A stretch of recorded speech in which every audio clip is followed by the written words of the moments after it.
recevez 5 sur 5? Est-ce que vous entendez les sons de ma voix? Que le nom de notre Seigneur Jésus-Christ soit béni dans le nom puissant et précieux de Jésus-Christ. Dites-moi si vous me recevez 5 sur 5 et si vous entendez le son de ma voix. L'image et les sons ne sortent pas chez moi. Est-ce que vous me recevez très bien? Est-ce que vous me recevez très bien? Dites-moi si vous me recevez très bien. 5 sur 5. Est-ce que l'image est bonne? Est-ce que le son est bon? Dites-moi si la réception est parfaite de votre côté. Gloire au Seigneur. Si vous ne recevez pas très bien, merci, n'est-ce pas, de vous déconnecter et vous reconnecter pour cette nuit d'exception. On vous voit, gloire à Dieu, tout est OK. Gloire soit rendue à notre Seigneur. Je bénis tous les révolutionnaires qui sont connectés en ce moment. Merci de partager les liens et d'inviter une personne parce que ça sera glorieux, ça sera puissant et le Saint-Esprit de Dieu va se manifester d'une manière exceptionnelle en cette nuit d'exception. La lumière est bleue et faite avec des ombres sur le visage. Alors, je ne sais pas quelle lumière bleue, mais est-ce que vous me voyez bien ou bien c'est tout bleu mon visage? Dites-moi, est-ce que c'est tout bleu mon visage ou bien vous me voyez très bien? Gloire à Dieu, dites-moi. Gloire au Seigneur. Est-ce que quelqu'un m'entend? Quelqu'un me reçoit 5 sur 5? Gloire au Seigneur. Si vous me recevez, merci de m'écrire que Dadi, ce 5 sur 5, que Dieu te bénisse. Quelqu'un écrit toujours beau notre Dadi. Maman, que Dieu soit loué. Amen. Merci. Que Dieu vous bénisse. Ça me touche beaucoup. Et que le Seigneur vous bénisse. Alléluia. Que Dieu soit loué. Maintenant, c'est mieux. Gloire au Seigneur. Alléluia. Alors, nous allons prier Dieu. Nous allons avancer dans la présence du Seigneur. Le blé est parti. Oh là là là là, c'est exceptionnel. Nous allons prier le Seigneur. Gloire à Dieu. Tu peux répéter après moi avec détermination et puissance. Père éternel, dans le nom de Jésus-Christ, je crois dans mon cœur et je confesse de ma bouche que le Seigneur Jésus-Christ est mort à la croix de Golgotha. Après 3 jours, il est ressuscité d'entre les morts et assis à la droite du Père. Par cet acte divin, moi qui crois au Seigneur Jésus-Christ, je suis sauvé, je suis devenu un enfant de Dieu, héritier de Dieu et co-héritier avec Christ. Jésus-Christ m'a sauvé de la puissance du péché. Il m'a délivré de toute forme de malédiction. Toute forme de malédiction dans ma vie, je transforme en bénédiction au nom puissant et précieux de Jésus-Christ. En Jésus-Christ, j'ai le pouvoir sur Satan le diable. Satan le diable viendra vers moi par un seul chemin, mais il fuira par ce chemin. Satan le diable me fera la guerre, mais il ne me vaincra jamais. Au nom puissant et précieux de Jésus-Christ. En Jésus-Christ, je suis toujours la tête et non la queue. Je suis toujours en haut et non en bas. Je suis toujours le premier et non le dernier. La grâce de Dieu me distingue parmi plusieurs dans ma génération. Au nom puissant et précieux de Jésus-Christ, tu peux dire avec moi Amen, Amen, Amen. Gloire soit rendue à Dieu. Et nous bénissons le Seigneur. Quelqu'un commence à faire monter des faillas devant le trône de Dieu. Notre Dieu est merveilleux. Et croyez-moi, cher ami, que le Seigneur Dieu va se manifester d'une manière exceptionnelle. Est-ce que vous me recevez? Quelqu'un commence à faire monter des faillas devant le trône de notre Seigneur. Bien-aimé, ça sera 3 nuits d'exception que nous aurons ensemble avec vous dans la présence de notre Seigneur. Au travers de ces nuits, vous allez prendre une autre dimension dans la compréhension n'est-ce pas, de Dieu et de la chose de Dieu, vous allez monter dans une autre dimension avec le Seigneur. Je voudrais vous prendre ce premier texte. Je veux, alors que nous sommes en train de partager ce moment, que le Saint-Esprit de Dieu puisse t'instruire, afin que tu puisses recevoir la part et la portion que Dieu a préparée pour toi et pour ta destinée. La Bible dit, vous connaîtrez la vérité et la vérité vous rendra libre. Est-ce que quelqu'un entend le son de ma voix? Je vais vous prendre le premier texte que nous allons lire ensemble avec vous. Nous sommes dans Apocalypse, merci Jésus, le chapitre 1, et nous lisons le verset 6. Apocalypse, le chapitre 1, et nous lisons ensemble avec vous les versets 6. La Bible dit quelque chose de puissant. Est-ce que vous y êtes? La Bible dit, à qui et qui a fait de nous un royaume de sacrificateurs. Il a fait de nous un royaume de sacrificateurs pour Dieu, son Père. À lui soit la gloire et la puissance au siècle de siècle. Il a fait de nous, il nous a sauvés pour faire de nous nom de chrétiens. Voyez-vous, bien-aimés, l'expression chrétien dans le Nouveau Testament est écrit une ou deux fois, pas plus de 3 fois, je veux dire, pas plus de 5 fois, où dans la Bible, il y a l'expression chrétien. Alléluia. Alors, l'expression chrétien, ou bien on va dire l'étiquette chrétien était donnée à l'époque, n'est-ce pas? Les Romains donnaient ça aux personnes qui étaient comme Jésus. Ils se moquaient. C'était une étiquette de moquerie. Je voudrais que nous soyons ensemble. Vous êtes connectés, commencez à liker, nous avançons. Vous savez, ce genre de live, c'est le moment où le serviteur de l'ennemi s'élève pour signaler. Mais alors, montrons que nous sommes plus puissants et plus forts dans le nom de Jésus-Christ. Alors, vous êtes connectés, commencez à liker la vidéo pour, n'est-ce pas, montrer de l'intérêt. Que Dieu bénisse ceux-là qui like ce puissant moment.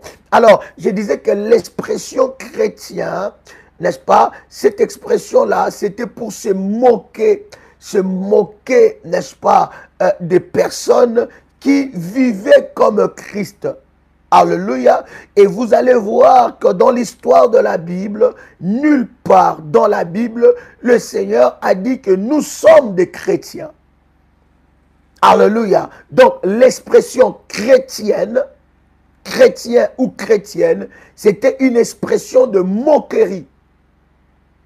Alléluia. Voyez-vous, dans la Bible, Jésus-Christ, c'est important de poser ces fondements ensemble avec vous. Jésus-Christ va dire à ses disciples, d'ailleurs, ceux qui étaient avec Jésus n'étaient pas appelés des chrétiens. Ceux qui étaient avec Jésus-Christ étaient appelés les disciples de Jésus-Christ. Ils étaient comme le Christ. Alléluia. Ils étaient des disciples. Même Jésus-Christ sur la terre n'a pas appelé les gens des chrétiens, n'a pas appelé ceux qui le suivaient des chrétiens. Donc vous devez déjà compenser par ça. C'est pour ça que je vous ai dit, si vous êtes bébé spirituel et vous ne voulez pas grandir dans le champ de Dieu, ce live n'est pas pour vous. Mais si vous voulez grandir dans le champ de Dieu, vous devez comprendre ça. Alléluia. Il y a quelque chose de puissant qui va se passer. Donc, l'expression chrétienne, c'était une expression de moquerie. Alléluia. Donc, vaut mieux dire je suis disciple de Jésus-Christ, vaut mieux dire je suis enfant de Dieu, que dire je suis chrétien. Alléluia. Parce que Christ ne nous a pas laissé de chrétiens. Quoique chrétien veut dire diminutif de Christ. Alléluia. Mais c'était une expression utilisée dans la Bible pour se moquer des gens qui étaient comme Jésus. Alléluia. Donc, ta vraie identité, c'est enfant de Dieu. Quelqu'un dit avec moi, enfant de Dieu. Ta vraie identité, c'est enfant de Dieu. Ta vraie identité, c'est disciple de Jésus-Christ. Et la Bible est en train de dire dans Apocalypse, et qui a fait de nous un royaume de sacrificateurs. Donc, l'histoire de sacrificateurs a commencé depuis l'Ancien Testament jusqu'au Nouveau Testament. En fait, le but de Dieu en nous sauvant étant que ses enfants, je vous avais dit, il y a une différence entre créature de Dieu et enfant de Dieu. Il y a une très grande différence. Enfant de Dieu, c'est celui qui marche selon la volonté de Dieu. Donc, je ne me tape pas la poitrine en disant je suis chrétien. Non, je me tape la poitrine en disant je suis enfant de Dieu. Alléluia. Enfant de Dieu et disciple de Jésus-Christ. Alors, la pensée de Dieu, c'était de faire de nous un royaume de sacrificateurs. Il dit, nous sommes un royaume. Étant enfants de Dieu, nous sommes membres de ce royaume, mais pas un royaume quelconque, mais un royaume de sacrificateurs. Un royaume de ceux qui maîtrisent le sacré. Un royaume de ceux qui maîtrisent le sacerdoce. Et la volonté de Dieu, c'était de nous amener dans cette dimension-là. Étant enfants de Dieu, nous sommes, n'est-ce pas, fils et filles, étant citoyens du royaume, ayant le mandat de sacrificateur. Est-ce que quelqu'un a compris ces choses? Je vais aller avec vous au deuxième texte. Nous sommes dans Exode, le chapitre 19, le verset 6. Exode, le chapitre 19, le verset 6. La Bible est en train de dire quelque chose de puissant. La Bible dit, vous serez pour moi un royaume de sacrificateurs. Et la Bible va encore loin, il dit, une nation sainte. Voilà les paroles que tu diras aux enfants d'Israël. Pourquoi Dieu insiste sur le fait que nous soyons un royaume de sacrificateurs? Parce qu'en fait, la volonté de Dieu est que nous soyons dans le sacrifice, dans le sacerdoce. Il dit un royaume de sacrificateurs. Et lorsque Dieu s'est choisi un peuple, qui est le peuple d'Israël, il a dit dans Exode, le chapitre 19, le verset 6, il dit, vous serez pour moi un royaume de sacrificateurs. De la même façon que la Bible nous dit, n'est-ce pas, dans Apocalypse, le chapitre 1, le verset 6, où la Bible dit, il a fait de nous un royaume des sacrificateurs. Donc, étant enfant de Dieu, je suis enfant de Dieu, disciple de Jésus-Christ et sacrificateur. Quelqu'un peut écrire cela? Voici ton identité. C'est important pour que nous puissions avancer. Je suis enfant de Dieu, disciple de Jésus-Christ et sacrificateur dans le royaume des cieux. Je suis enfant de Dieu, tu peux l'écrire, disciple de Jésus-Christ et sacrificateur. Alléluia. Voici ces identités, ton identité, qui t'amène, n'est-ce pas, dans une haute dimension avec Dieu. Donc, non, je ne suis pas chrétien, c'est trop limité. Parce qu'il y a moquerie dedans, il y a beaucoup de choses dedans. Je ne suis pas chrétien, non, je suis enfant de Dieu. ça prend une autre dimension, n'est-ce pas? Je suis enfant de Dieu, je suis disciple de Jésus-Christ et je suis, n'est-ce pas, sacrificateur. Est-ce que quelqu'un est avec moi?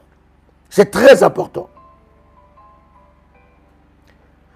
En devenant sacrificateur, en fait, lorsque je dis chrétien, je suis limité dans le dogme et dans le fonctionnement.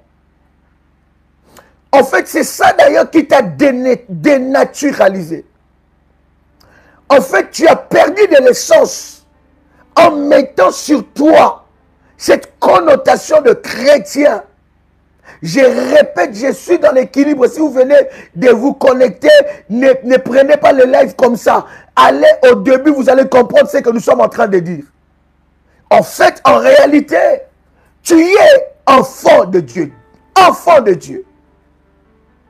Alléluia. Jésus-Christ ne nous a pas sauvés pour faire de nous des chrétiens, mais il nous a sauvés pour faire de nous des fils et filles du royaume de Dieu, des cieux. Il nous a sauvés pour que nous devenions enfants de Dieu. À tous ceux qui l'ont reçu, à ceux qui croient en son nom, la Bible dit, il leur a donné le pouvoir de devenir enfants de Dieu. Comprenez bien, la Bible dit, il leur a donné le pouvoir. Donc, devenir un enfant de Dieu est un pouvoir. Quelqu'un peut écrire avec moi, devenir enfant de Dieu est un pouvoir. My God, merci Saint-Esprit. Devenir enfant de Dieu est un pouvoir. Il leur a donné le pouvoir de devenir enfant de Dieu. La Bible ne dit pas, il leur a donné le pouvoir de devenir chrétien. C'est important, cher ami, que je puisse nuancer de cette façon. Ça va énormément nous aider et nous allons comprendre ce que le Seigneur veut nous dire. Pourquoi je dis ça? Parce que, voyez-vous, étant chrétiens, nous sommes limités à des choses, à un fonctionnement. Nous vivons selon les regards des gens. Nous vivons selon le dogme, selon les doctrines que les hommes ont imposées. Et étant chrétien, il y a plusieurs courants. Alléluia. Il y a plusieurs courants. Et dans ces courants-là, nous vivons selon le dogme, selon les doctrines, selon les interdits, selon les limitations. Et des fois, chers amis, croyez-moi, ça a dénaturalisé notre véritable identité. Notre véritable identité a été dénaturalisée. Or, en ayant l'identité d'enfant de Dieu, vous entrez dans un mystère. Non seulement que vous entrez dans un mystère, mais vous devenez un mystère. Oh my God. Est-ce que je parle à quelqu'un qui entend le son de ma voix ici? Est-ce que quelqu'un entend le son de ma voix? Non seulement que vous entrez dans un mystère, mais vous devenez un mystère en étant enfant de Dieu. Alléluia. Et là, vous entrez dans la nature de Dieu, tel qu'il est, tel que nous sommes. Il n'y a pas de limite. Il n'y a plus de limite lorsque je suis pleinement dans mon identité étant qu'enfant de Dieu. Matthieu le chapitre 14. Matthieu chapitre 14, je commence avec vous, avec le verset 24. Matthieu chapitre 14, nous commençons, nous lisons ensemble avec vous le verset 24. Alléluia. Je lis la parole du Seigneur. La Bible dit, la barque déjà au milieu de la mer était battue par le flot, car le vent était contraire, à la 4e veille de la nuit, Jésus alla vers eux, marchant sur la mer. Jésus alla vers eux. Il n'avait pas besoin de la barque. Cette fois-ci, il n'a pas demandé à Pierre, est-ce que pourrais-je monter dans ta barque? Est-ce que tu peux me prêter ta barque pour prêcher, pour évangéliser? Non. Mais la Bible est en train de dire, Jésus, à la 4e veille de la nuit, retenez bien, à la 4e veille de la nuit, Jésus alla vers eux, marchant sur l'eau, pendant que le vent était contraire. Il marcha sur l'eau. Et à la 4e veille de la nuit, c'était la nuit, il marche sur la mer. Écoute bien ce que la Bible dit. Le verset 26. Quand les disciples les virent marcher sur la mer, ils furent troublés. Retenez bien troublés. Ils furent troublés et dirent, c'est un fantôme. Et dans leur frayeur, ils poussèrent des cris. Jésus leur dit aussitôt, rassurez-vous, c'est moi, n'ayez pas peur. Analysons ce puissant verset ensemble avec vous. Jésus, ces jours-là, cette nuit-là, voulait montrer aux disciples son identité, sa véritable identité. Qu'il était d'abord un sacrificateur. Non un sacrificateur, mais il était un sacerdotal. Qu'il était dans le sacerdoce. Or, lorsque tu es dans le sacerdoce, tu deviens un mystère. Et les gens peuvent te considérer comme un fantôme. Parce que, écoute-moi, tu montes dans une autre dimension. Parce que les disciples nous révèlent quelque chose vis-à-vis de leur attitude. Qu'est-ce qu'ils nous révèlent? Ils nous révèlent que ce genre de dimension, il n'y a qu'un fantôme qui peut le faire. Est-ce que je parlais à quelqu'un? Les disciples nous révèlent un secret pour nous montrer que ce genre de dimension, il n'y a qu'un fantôme qui peut le faire. Un humain ne peut pas le faire. Un humain normal ne peut pas marcher sur l'eau. Alléluia. Voilà pourquoi j'aime dire à quelqu'un, tu dois être dans ta nature d'enfant de Dieu et dans ta nature sacerdotale. Quand tu es dans cette nature-là du sacrificateur, tu accompliras des choses que les humains ne peuvent pas accomplir. Ah, je pensais que je parlais à quelqu'un. Comment est-ce, bien-aimé, tu vis ta vie d'enfant de Dieu? Comment tu vis ta foi? En fait, les disciples montrent à Jésus pour leur dire ce que tu es en train de faire là. Il n'y a que des fantômes qui peuvent le faire. Voilà pourquoi, cher ami, lorsque tu montes dans la spiritualité avec Dieu, les gens t'appelleront même sorcier. Tu n'es pas sorcier. Tu es plus qu'un sorcier.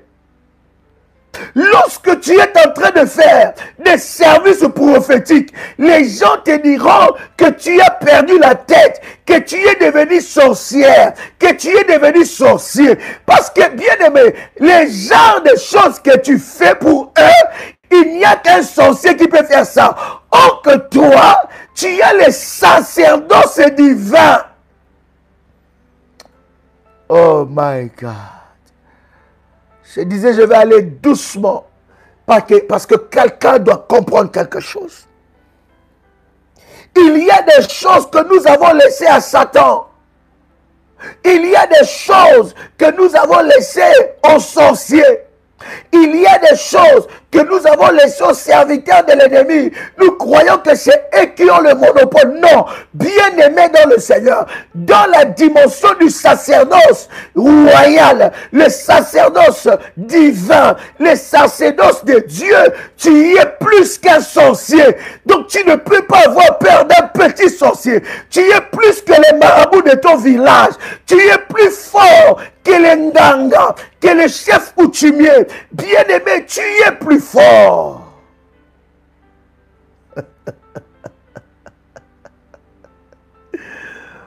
My God.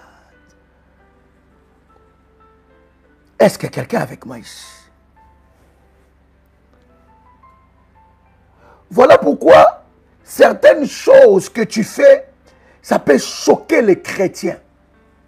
Les chrétiens. Parce qu'en fait, ils sont limités. Ils sont dans l'image. Ils sont dans des dogmes. Voilà pourquoi je vous dis, bien aimé, Dieu n'est pas chrétien, Dieu n'est pas religieux. Lorsque tu vis dans les choses spirituelles, tu dois briser l'esprit de religion. Parce que l'esprit de religion va t'empêcher d'exercer ton plein pouvoir. Alléluia. Tu dois briser l'esprit de la religion. Parce que l'esprit de la religion t'empêchera d'exercer ton plein pouvoir.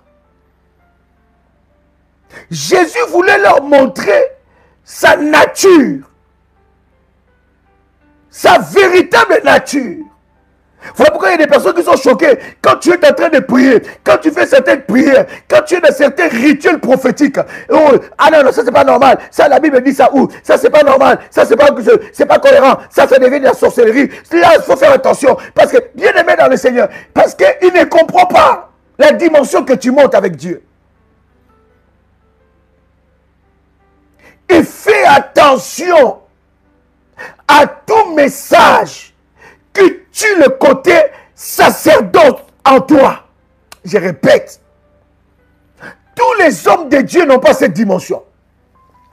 Ils n'ont pas compris cette dimension. Fais attention au message qui tue le côté sacerdotal dans ta vie. Fais attention au message qui tue le côté surnaturel dans ta vie. En fait, ce qui fait des sorciers un sorcier, ce n'est pas son visage, mais c'est sa capacité de faire des choses mystiques. C'est sa capacité de se mouvoir dans le spirituel. Or, le terrain que les sorciers est en train de se mouvoir dans le spirituel, c'est le terrain de notre Dieu. Donc, quand toi tu montes dans la dimension spirituelle, tu peux écraser les sorciers.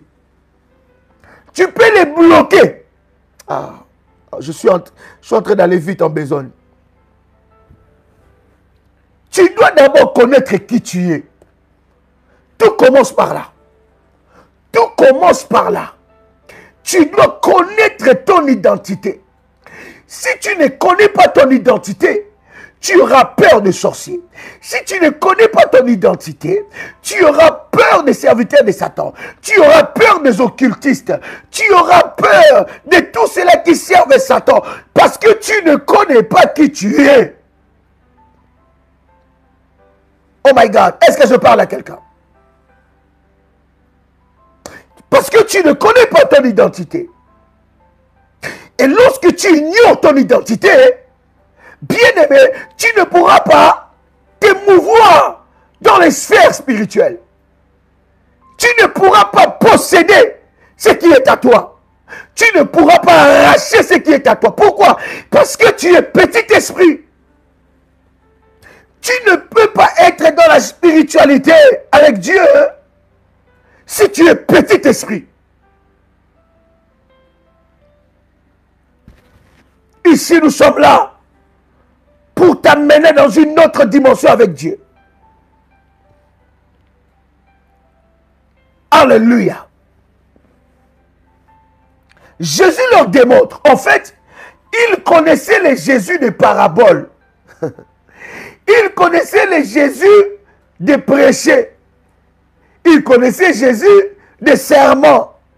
Ils connaissaient Jésus, fils de charpentier.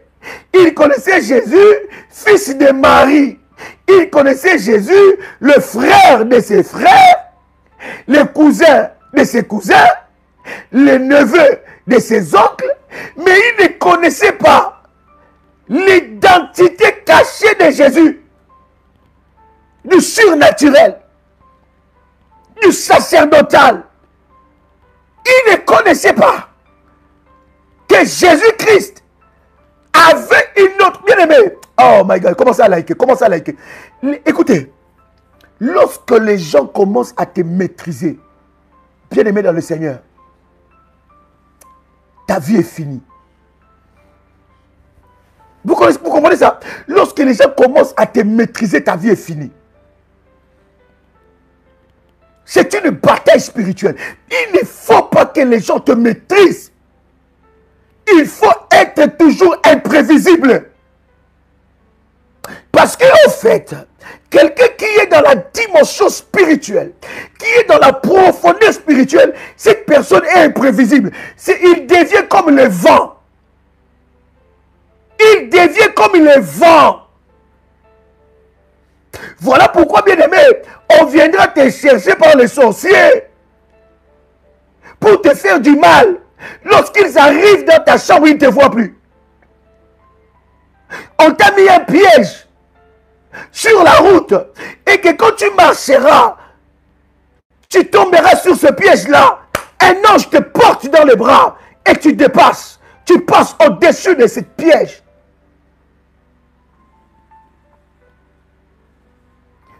Écoute, tout message qui vient tuer les côtés surnaturels dans ta vie, tu dois les refuser.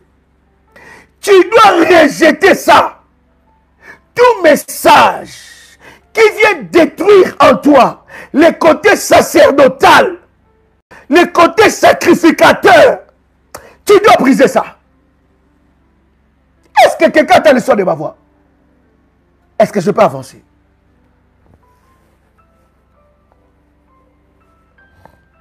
Est-ce que quelqu'un me comprend bien? Hein? Est-ce que quelqu'un me saisit? Est-ce que je peux avancer? Écoute, la Bible dit quoi? La Bible dit, pendant qu'il y avait les vents contraires, je répète le verset 24, Matthieu chapitre 14, verset 24. La barque, déjà au milieu de la mer, était battue par le flot, car le vent était contraire. Il y avait une opposition. Écoutez-moi très bien. Chaque combat dans ta vie et chaque opposition dans ta vie doit exciter ton côté sacerdotal. Oh. Ça doit titiller le côté sacerdotal. Chaque combat dans ta vie, chaque combat, chaque vent contraire dans ta vie, ça ne doit pas réveiller en toi la peur, ça ne doit pas réveiller en toi l'abandon, mais ça doit réveiller le côté sacerdotal, ça doit réveiller la sainte colère en toi, ça doit réveiller ton côté sacrificateur, ça doit réveiller ton côté surnaturel. Est-ce que je parle à quelqu'un?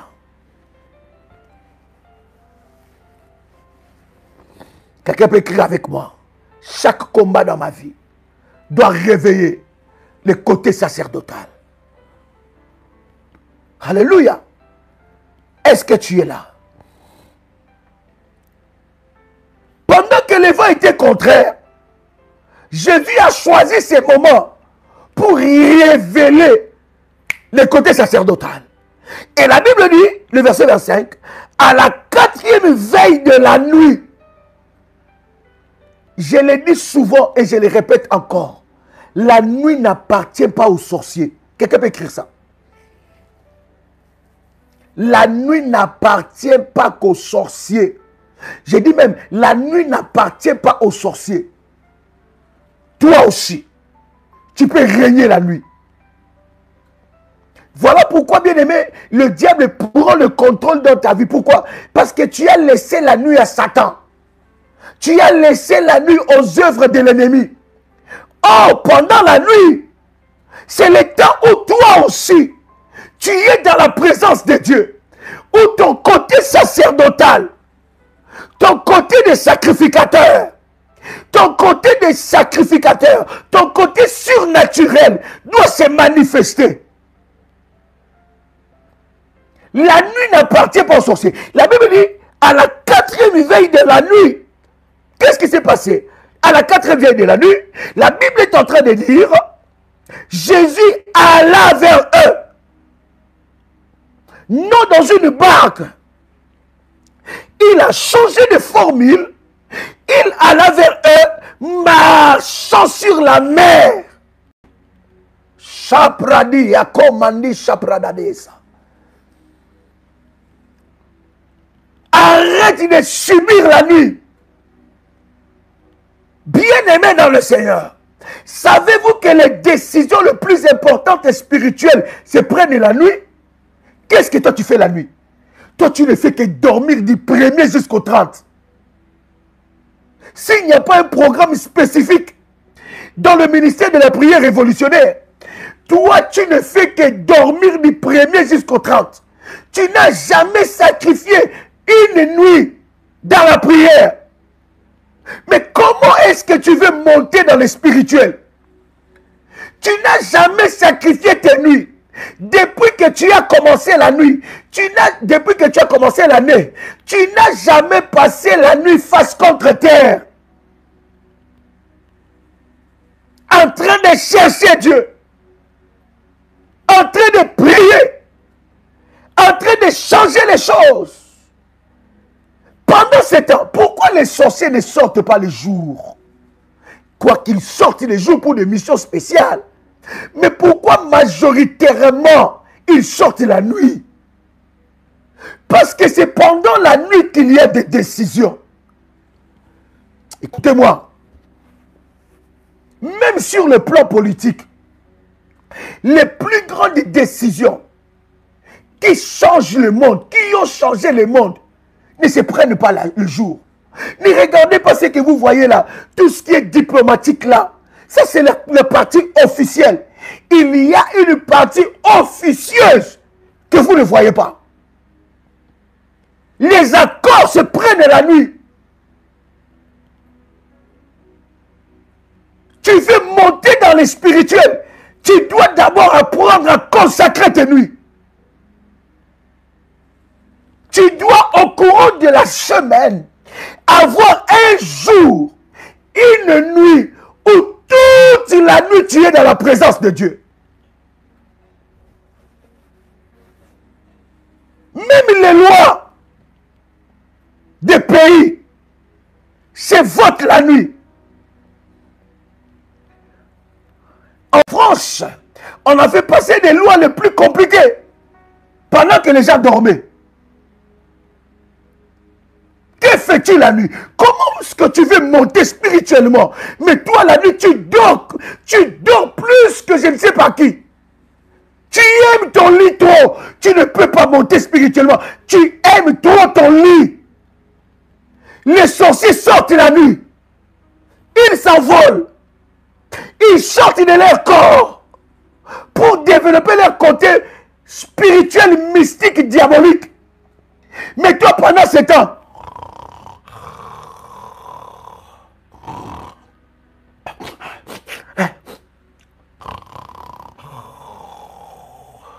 si on te réveille, c'est tout un problème.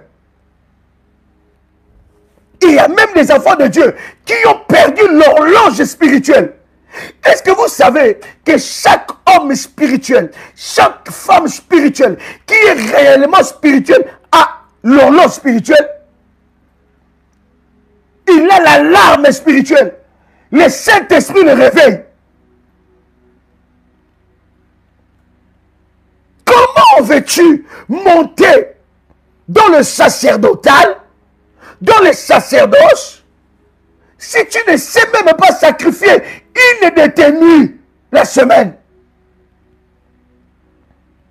Même pour jeûner une fois par semaine, c'est un problème.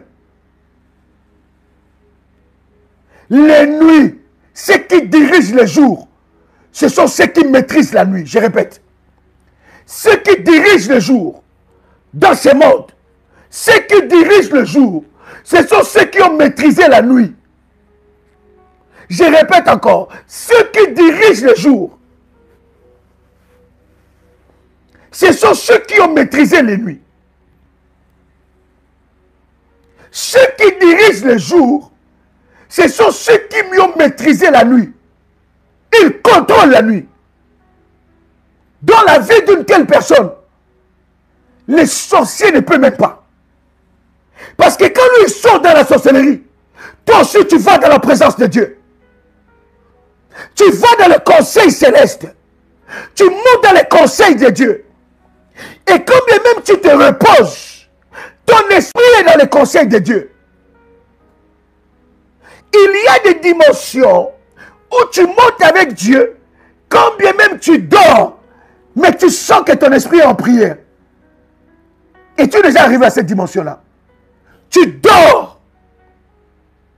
C'est seulement ton corps qui se repose. Parce que tu es tellement habitué dans la prière. Tu dors, mais ton esprit est en prière. Et des fois, tu te réveilles avec une prière dans ta bouche. Des fois, tu rêves que tu es en train de prier. Des fois que tu rêves, ton esprit est en train de prier. Tu es en train de parler. Tu te réveilles avec une prière, avec une louange dans ta bouche. Est-ce que je parle à quelqu'un? À la 4e veille de la nuit, Jésus alla vers eux, marcha sur l'eau.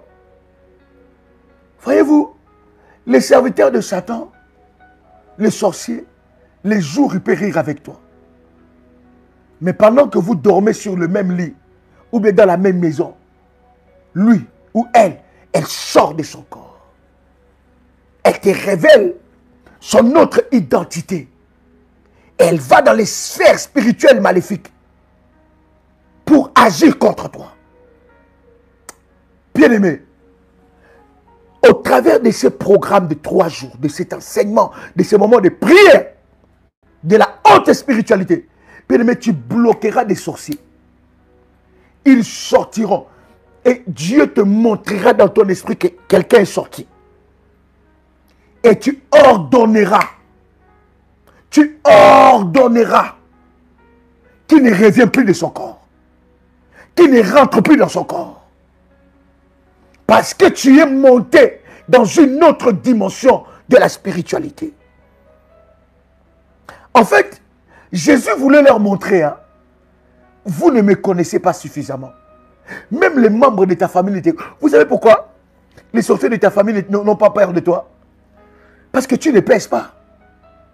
Dans les sphères spirituelles, tu ne pèses pas. Alléluia. Dans les sphères spirituelles, tu ne pèses pas. Est-ce que quelqu'un est avec moi ici?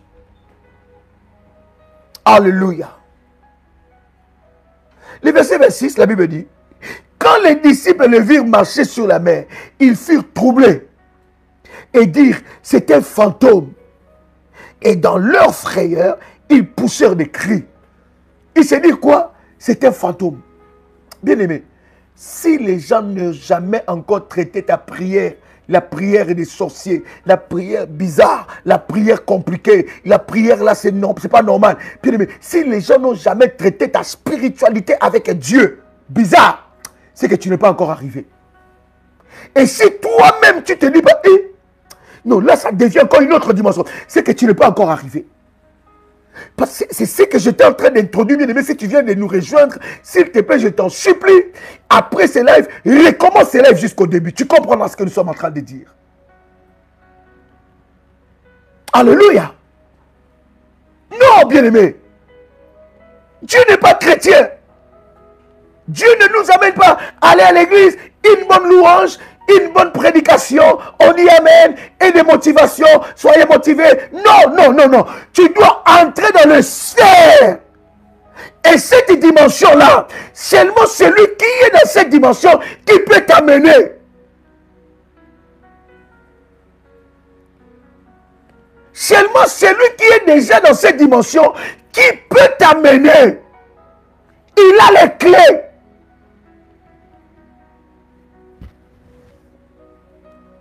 Voilà pourquoi j'ai dit, les lions ne mangent pas ensemble avec des poules. Oh my God.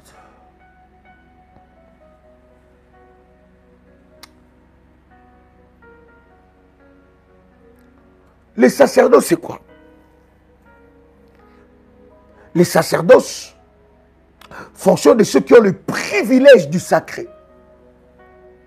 En fait, lorsque la Bible dit, il a fait de toi, il a fait de nous un royaume de sacrificateurs, ça veut dire qu'il nous a privilégiés dans le sacré. Il nous a ouvert les yeux dans le sacré. Parce que vous savez, il y a aussi le sacerdoce maléfique. Le sacerdoce démoniaque, sorcellerique. C'est aussi un sacerdoce maléfique. Mais le véritable sacerdoce, c'est le sacerdoce divin de Dieu. Et dans les sacerdoces de Dieu, lorsque tu entres dans cette identité de Dieu, tu contrôles et les sacerdoces maléfiques et les sacerdoces divins. En fait, tu contrôles la lumière et tu contrôles les ténèbres. Ça, c'est fort pour quelqu'un. On va avancer. Tu vas comprendre.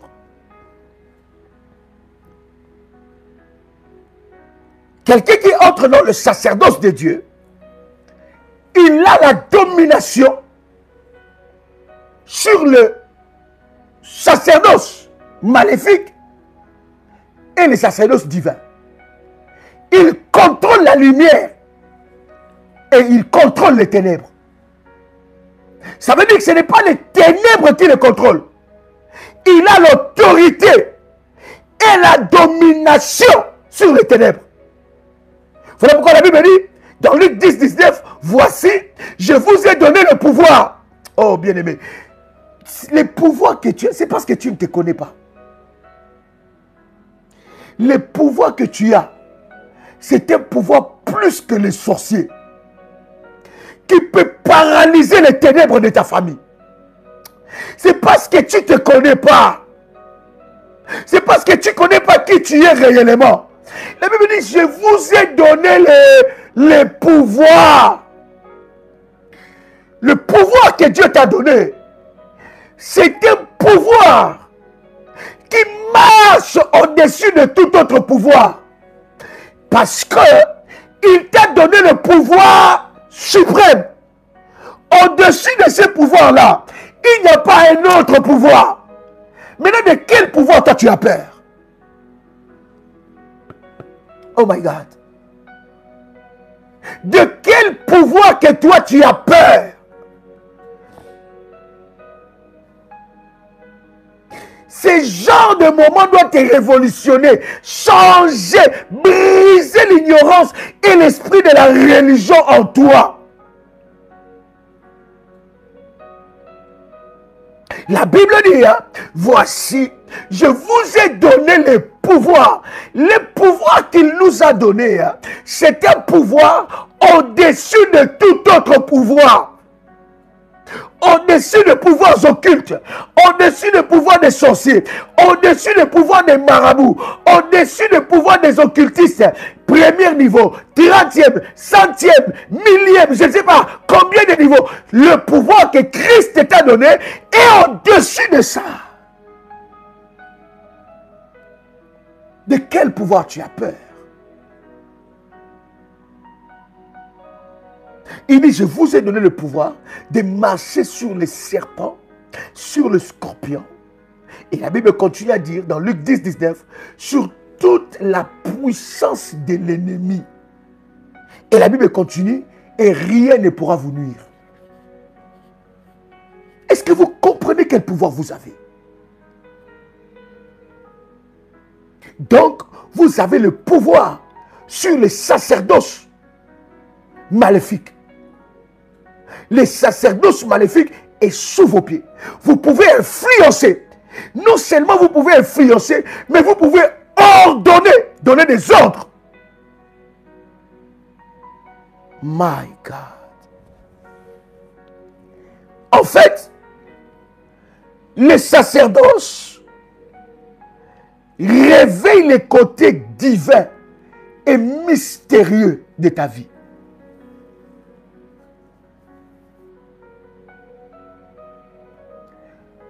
Tu n'es pas un homme ou une femme qu'on peut jouer avec.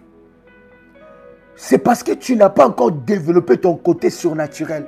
C'est pour cela que les situations de la vie jouent avec toi comme ça. Le jour que tu entres, voilà pourquoi je suis en train de te dire, hein, il n'y a que celui qui... Il y a des enseignements qui vont... En fait, Dieu n'est pas dans la passivité. Arrêtez avec ça. Une bonne prêche qui te fait dire des amens. Non. Ça ne suffit pas. Dieu est dans l'agressivité contre les œuvres de l'ennemi Satan.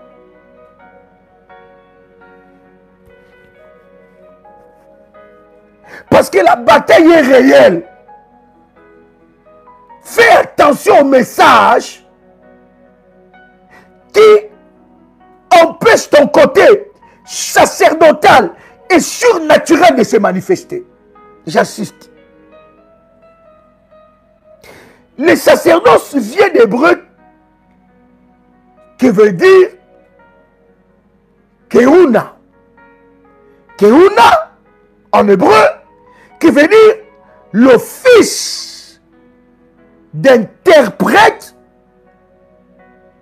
et d'intermédiaire. On entre maintenant dans les choses. L'office d'interprète et de l'intermédiaire. Dans le sacerdoce, il y a l'interprète, je vais vous expliquer, et l'intermédiaire. Les sacerdoces, c'est la culture même de Dieu et du ciel. Les sacerdoces ne peuvent jamais agir dans ta vie si tu es religieux, si tu as un esprit religieux. Voyez-vous bien aimé, dans les religions avec lesquelles nous avons grandi, ces religions nous ont formatés à ne pas croire au surnaturel. Ces religions nous ont formatés et des fois ces religions ont tué le côté sacerdotal en nous. Ont tué le côté surnaturel en nous. Or, étant enfant de Dieu, tu es surnaturel. Tu as Dieu en toi. Et le Saint-Esprit habite en toi. Ça veut dire, tu ne peux pas être un homme et une femme normale. Tu es surnaturel et sacerdotal. Le sacerdoce, c'est la culture même de Dieu. Le sacerdoce, c'est la culture importée du ciel. Le sacerdoce, c'est faire selon les modèles que tu as reçus.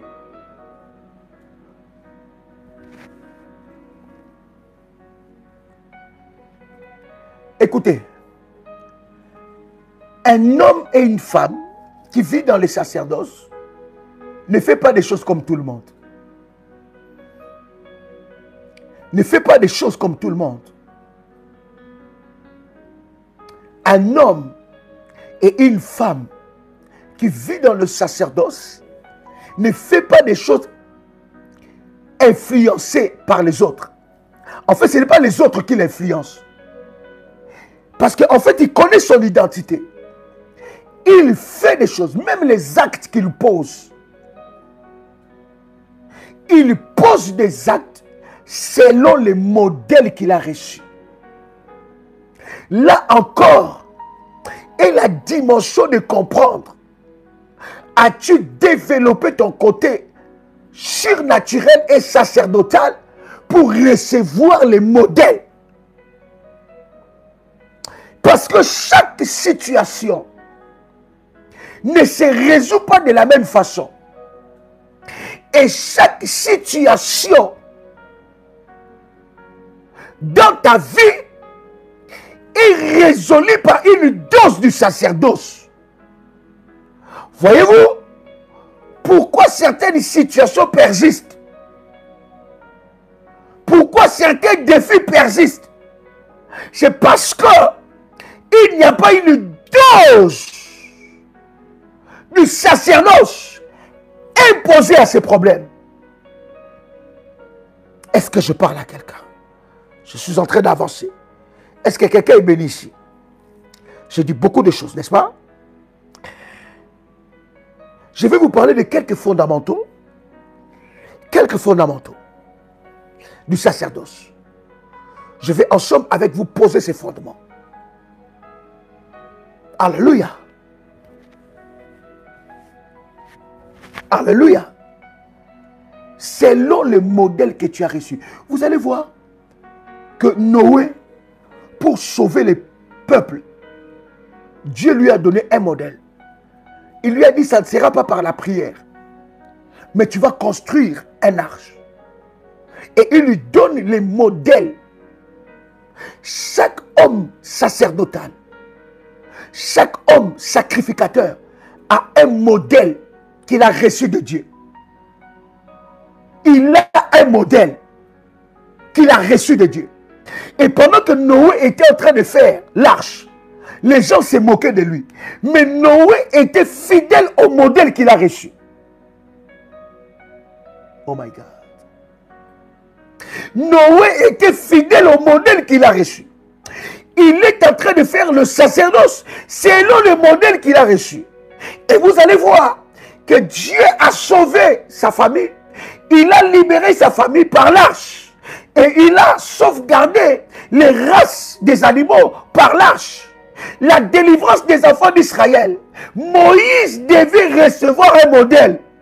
Tu ne peux pas suivre quelqu'un qui n'a pas le modèle de ta délivrance. Quel est le modèle que Dieu lui a donné? Quel est le mode opératoire du sacerdoce que Dieu lui a donné pour ta délivrance? Oh my God.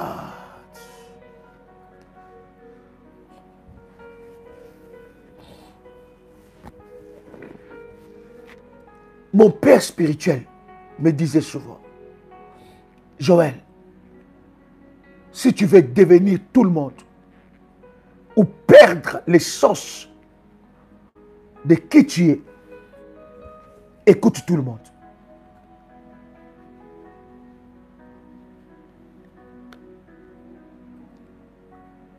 Je vous dis, il y a des pasteurs, des hommes de Dieu qui sont encore des brebis. Il y en a qui sont des moineaux. Il y en a qui sont encore bien aimés dans le Seigneur, des pigeons. Mais toi, tu es un aigle. Un aigle ne mange que de la nourriture des aigles. Un aigle ne mange pas avec les pigeons. Il y a des nourritures.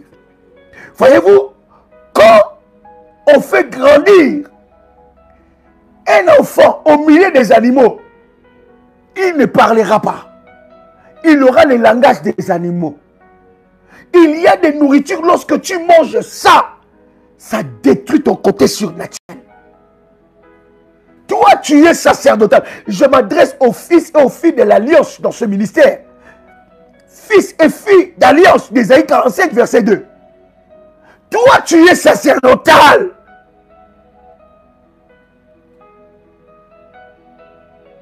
Est-ce que quelqu'un est avec moi ici? selon les modèles que tu as reçus. Voyez-vous, Moïse a reçu un modèle de la délivrance. Et dans le modèle que Dieu lui donne un symbole. Il lui donne un signe. Il dit, ce bâton que tu as dans tes mains sera le signe qui fera que tu puisses conduire les enfants d'Israël. Un bâton. Et les enfants d'Israël devaient suivre celui qui a un bâton. Parce que celui qui a un bâton, non seulement qu'il va être le berger qui va te diriger, mais ce bâton-là peut aussi frapper la mer rouge devant toi. Quel genre de personne tu suis? Qui tu écoutes? À qui tu donnes tes oreilles? Est-ce qu'il a un bâton qui peut frapper la mer rouge? Est-ce qu'il a un bâton? Ou elle a un bâton? Faites attention. Les gens peuvent être ensemble avec vous. Entre frères et sœurs, vous priez. Mais faites attention. Les bâtons. Quelqu'un dit avec quoi les bâtons? Oh my God, il y a quelque chose de puissant. Je vais vous parler aujourd'hui de quelques fondamentaux et on va continuer demain encore. Est-ce que quelqu'un est béni aujourd'hui? Est-ce que quelqu'un est béni ici? My God. Est-ce que quelqu'un est béni ici? Malo pradia sombra dadia so. Est-ce que quelqu'un est béni ici? My God. Si tu es béni, tu peux l'écrire, tu peux le manifester.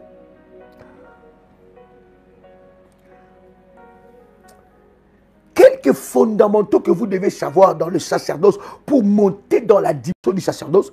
Premier fondamental, ou première base et fondement du sacerdoce. Dans les sacerdoces, il y a le respect du sacré. Tu ne peux pas monter dans le sacerdoce, dans le côté prophétique et spirituel, ton côté sacerdotal, si tu ne connais pas le respect du sacré. Et si tu ne sais pas qu'est-ce qui est sacré et qu'est-ce qui n'est pas sacré. Qu'est-ce qu'on peut toucher, qu'est-ce qu'on ne peut pas toucher. Moïse avait les bâtons. Moïse avait les bâtons.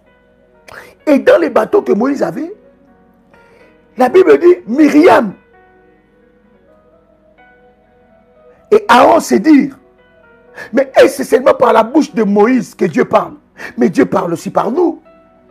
Ils ont fait quoi? Ils ont murmuré contre celui qui avait les bâtons. Les bâtons que Moïse avait spirituellement, ces bâtons-là les a frappés. Qu'est-ce que Dieu a dit? Dieu les a convoqués. Dieu les a dit. Je parle à Moïse. Vous, je vous parle en énigme. Bien aimé. Il y a des personnes, Dieu le parle en énigme. Je vois comme si tu es jaune, bleu, vert. Je vois. Non. Il y a la dimension où Dieu te parle nettement, distinctement. C'est-à-dire, il n'y a pas d'énigme. Il dit, je ne parle pas à Moïse en énigme. Lui, je lui parle face à face. Vous, je vous montre des images. Mais celui qui a les bâtons, je lui parle face à face. Mais vous osez de toucher au sacré. Dieu les a frappés. Et la marche des enfants d'Israël a été retardée à cause de ça. C'est lui qui fait grandir dans les... Vous allez voir, les serviteurs de Satan ne jouent pas avec les sacrés. Quoi que ce soit maléfique. Ils ne jouent pas avec ça. La Sainte Seine est sacrée. Est-ce que vous savez que la Sainte Seine, c'est plus que la nourriture des sorciers? Regarde comment tu prends la Sainte Seine à la légère. Et quand même qu'on dit, prenons la Sainte Seine, toi tu ne prends pas. Ça ne te regarde pas. Les autels sont sacrés. Les dîmes, les services sont sacrés. Il y a le sacré. Dieu est sacré. Le jeûne, ils sont sacrés. Les temps de jeûne, ils sont sacrés. celui qui veut grandir dans le sacerdoce et dans le spirituel et développer son côté surnaturel, c'est quelqu'un qui connaît les sacrés et qui respecte les sacrés. Il honore le sacré. Est-ce que quelqu'un est avec moi ici? Je vais m'arrêter au deuxième point, parce qu'il y a beaucoup de points. Le deuxième point, c'est que dans le sacerdoce, il y a les supports. Tu dois connaître les supports. C'est d'ailleurs ce point-là que je vais développer ensemble avec vous. Bien-aimés, la puissance, la Bible dit quoi? Prenez toutes les armes de Dieu. Afin de faire quoi? De combattre contre l'ennemi, ça, Satan. Je paraphrase. Dans le sacerdoce de Dieu, nous utilisons des armes conventionnelles et non conventionnelles. Nous devons, tu dois maîtriser. Quelqu'un avec moi ici? Tu dois maîtriser les outils. Tu dois maîtriser les armes. Tu dois maîtriser les éléments. Oh, est-ce que quelqu'un avec moi ici? L'utilisation des supports. Bien aimé, on est en train de... Vous savez, hein, quand les gens sont dans la religion, hein, on vous ment. On nous ment.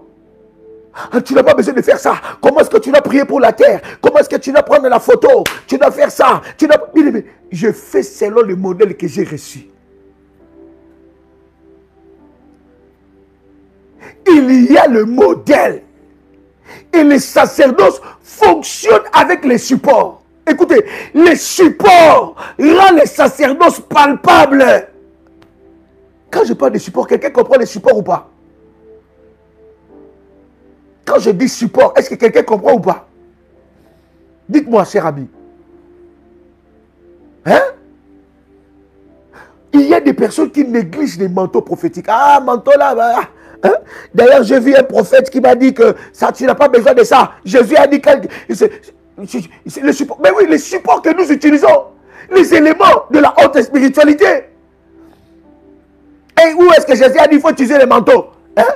Est-ce que c'est devenu un système? Hein? À chaque fois, tu dois prendre les manteaux, tu vas mettre sur la tête. C'est pas normal. À chaque fois, ces manteaux-là, même, je dois renforcer ça combien de fois? Est-ce que quelqu'un est là? Est-ce que quelqu'un est là? Oui. Combien de fois? Combien de fois? Oh my God. Merci Saint-Esprit. Combien de fois tu négliges les supports? Oh, bien-aimé, les serviteurs de Satan connaissent la puissance des supports. Ils connaissent la puissance des supports. Permettez-moi. Ils savent que la spiritualité sans support, ça ne fonctionne pas. Le support rend la spiritualité palpable. Écoute, Dieu va chercher Moïse. Qu'est-ce que Dieu commence à dire? Oui, je sais. Mais parce qu'ils n'ont pas la révélation que toi tu as. Toi aussi, le point de contact. Toi aussi, comme tu n'as pas la révélation, le pasteur là, il dit, mais écoute, Dieu n'est pas français, il n'est pas dans... Non, écoute, il est pasteur là, Dieu, il se faut les Français qui parlaient l'anglais. Non, mais Dieu n'est pas dans ça. Dieu est dans la révélation. Arrêtez de franciser Dieu, d'amener Dieu dans vos logiques. Dieu est dans la révélation. Voilà pourquoi vous allez voir quelqu'un qui a fait de longues études. Il a, je ne sais pas, 30 diplômes. Mais il va aller chez les occultistes et on lui fait porter d'abord le tablier. Un papa qui n'a peut-être jamais fait la cuisine, il porte le tablier. On lui met des gants. Quand il va chez les francs-maçons, on lui met des gants, on lui met des tabliers. Il a des supports. Il n'a pas honte de ces supports-là. Il respecte ces supports. Parce qu'il sait que la base de la spiritualité Les supports rendent la spiritualité palpable. Mais toi, bien-aimé, depuis que tu as les manteaux, quand est-ce que tu as renforcé ces manteaux? D'ailleurs, ça ne te dit rien même, les manteaux. Quand on te dit, prends ton manteau, tu dis, ah, manteau là, quoi même. Je ne sais même plus là où j'ai mis ça. Je ne sais pas là où ça. Bien-aimé, tu négliges les supports. Or, un sorcier, un serviteur de Satan, qui imite notre spiritualité et les rend dans les choses mystiques, il ne joue pas avec les supports. Toi, tu joues avec l'huile d'onction. Il n'y a pas que ce support-là. Il y a des supports conventionnels et non conventionnels. Quand tu banalises le support, tu ne sais pas ce que tu es en train de briser. Bien-aimé, à chaque problème, un service. À chaque défi, un service sacerdotal. Tu dois avoir des supports. Les supports prophétiques, ça rend palpable le sacerdoce. Je vous avais dit tantôt, Dieu appelle Moïse. Voilà. Dans les choses, là je vais aller encore dans la profondeur. Dans les choses spirituelles, on ne doit pas, bien aimé, dans les choses spirituelles, on ne réfléchit pas selon nous. On réfléchit selon l'ordre et l'ordonnance que Dieu a donné. Dieu appelle Moïse. Il dit à Moïse, il dit, qu'as-tu entre les mains? Jésus va multiplier le pain. Il multiplie les pains, il multiplie les poissons. Mais il demande aux disciples de fouiller dans la foule si quelqu'un avait des supports. Si quelqu'un avait un point de contact. Et ils ont amené à Jésus. Ils ont amené à Jésus un enfant qui avait des pains et des poissons. Sans les supports, le miracle de la multiplication allait être compliqué. Quoique Dieu est Dieu, est capable d'agir comme il peut. Il est capable de tout. Mais pour ce miracle, Jésus nous a enseigné l'importance du support. Il appelle Moïse, il dit, qu'est-ce que tu as dans tes mains? Bien-aimé, toi tu peux voir que c'est un manteau. Mais tu ne sais pas la sorcellerie qui est brisée par ces manteaux-là. Tu ne sais pas des chicottes que tu donnes aux sorciers par ces manteaux. Et bien aimé dans le Seigneur, demain ensemble avec vous, nous parlerons des utilisations de supports. Quand même, Dieu m'a inspiré un programme puissant, un moment de prière, mais ça c'est vraiment spécial. Pour prier avec les drapeaux, mais avec des prières hautement prophétiques et un désir prophétique. Il y a un service puissant avec ça. Là, il y a des choses que j'attends ici. Voyez là, il y a des choses là. Il y a des choses.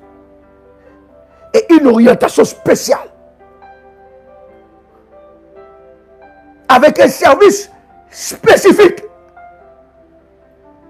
Vous ne savez pas ce que le support est capable d'amener dans votre vie. Hein? Vous ne savez pas ce que le support est capable de produire dans votre destinée. Est-ce que quelqu'un est avec moi ici? Cher ami, je voulus dans ce premier numéro vous ouvrir ce fondamental avec vous. Vous avez le pouvoir et vous devez exercer votre pouvoir. Mais c'est normal que ton manteau soit attaqué parce que le manteau est un support prophétique. Vous êtes dans ce ministère. Combien de témoignages vous avez déjà entendus sur le manteau prophétique?